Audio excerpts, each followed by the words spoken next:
Yeah. Okay. So, hallucination. Just got the $200 a month ChatGPT Pro version. Been playing with it for a day. It's like I actually had a visual. It's like your mind as a Ferrari. If your mind could suddenly become a red Ferrari or a yellow Ferrari, whatever. Red Ferrari. You can't get the yellow Ferrari. You look like a taxi cab. Red is the color of power. There's a reason why the ancient Spartans wore crimson red capes, not yellow capes. But anyways, and also if you look at the color of blood, I actually I was doing some rack pulls, right? I'm just warming up, and I accidentally ripped some of my skin. It's like this interesting, very, very deep dark red, crimson color. Therefore, as a consequence, my personal theory on why we tend to think about, thinking about red as a bad thing, if you look at your stock portfolio or Bitcoin or what is, right? Number go up, it's green, it's good. Number go down, it's red, it's bad. Actually, the smart strategy, this is the Eric Kim financial monochrome strategy, is every time you have your phone and you want to check prices, right? My suggestion, switch it to monochrome mode before you check prices, because you're going to get the information that's good or bad, but less of the hormonal rush and the adrenaline spike that happens with colors. So colors are important. They signal a lot. Anyways, so hallucination. I think the reason why you could actually trust me or Kim more so than the other people's on the interwebs, okay, facts, right? I don't drink alcohol. I quit drinking alcohol 15 years ago. Not because I'm a good person, but I just don't like the way it makes me feel, and I would get hangovers. So I'm 37 now, born in 88. I think I quit drinking alcohol when I was 25, 26. I think I remember I was in Dubai. Shout out to Mohammed and the team, right? At Go Photo Plus, GPP, the photo festival in Dubai, amazing, okay? And I think I just had a few drinks or something, right? And I tried everything. So I tried the red one, the white one, all the spirits, whatever, right? And then I did that whole sleep tracker thing on the phone, put on your bed, right? And actually I found out for myself at least, anytime I drank alcohol, it would totally ruin my sleep. So as a consequence, I just stopped drinking. And yeah, I feel much better. And I'm saving money and just put that money into Bitcoins, right?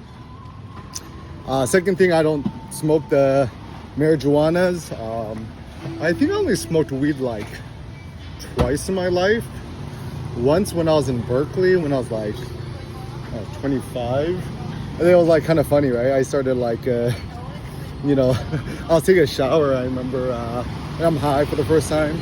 And the water droplets coming out of the shower head were kind of like ASCII art, but in Matrix colorful form. It was pretty funny. And the second time I tried it, a month later, it just it didn't really do anything. I'm this is not fun, so I just stopped. And honestly, the reason the whole time I've always been super anti-weed because it makes you fat and lazy and kind of makes you stupid.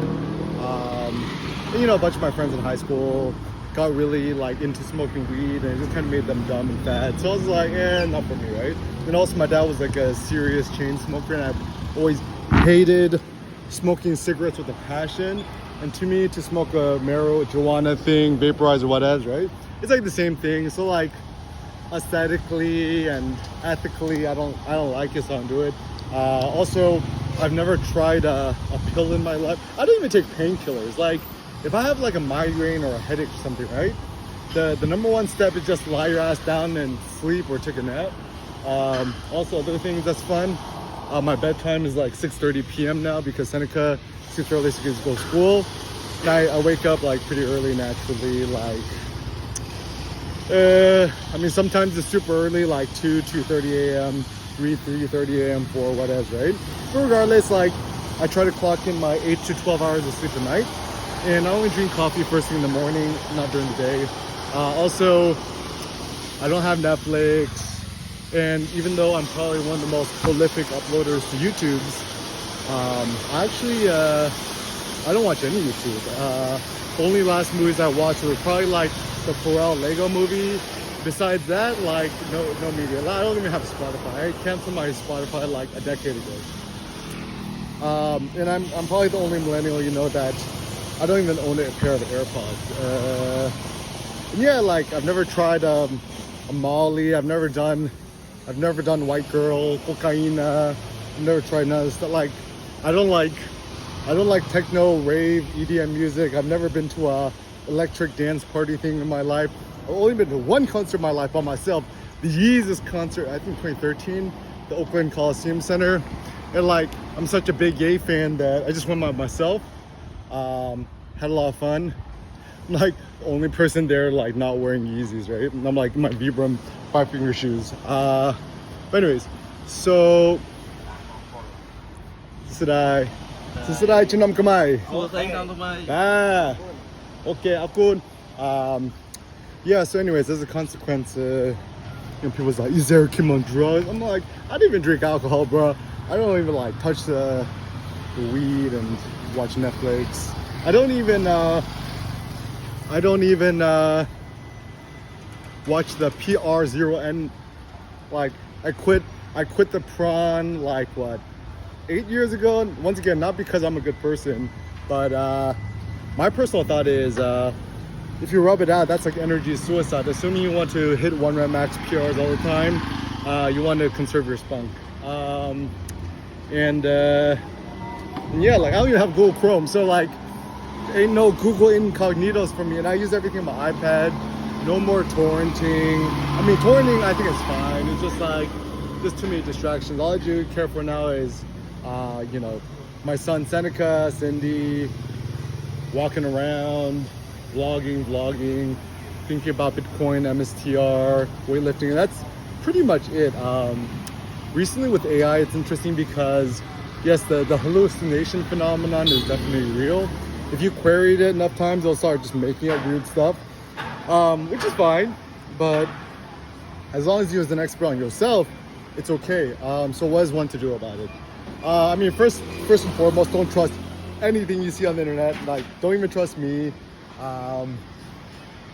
Yeah, trust nobody but yourself. Don't even trust yourself because, like, once again, you ChatGPT Pro something big enough, it becomes like this, like, I call it like information human centipede. You feed it information, and then it like ejects information, ingests it in, input output, like this, like snake that's eating its own tail kind of vibes. And I mean, it's still kind of fun. Like I think the reason why I encourage everyone. Oh, so this is the hack. It's very simple. You buy ChatGPT Pros, $200, right? And then you cancel it immediately, and the subscription thing is on your iPhone, iPad, whatever, right? And you just play with it for a month. If you like it, keep it. If you don't like it, you don't have to keep doing it, right? And so this becomes an effective strategy because, I mean, not everyone could afford a Lambo, but everyone could afford a $200 steroids for your mind ChatGPT Pro Max.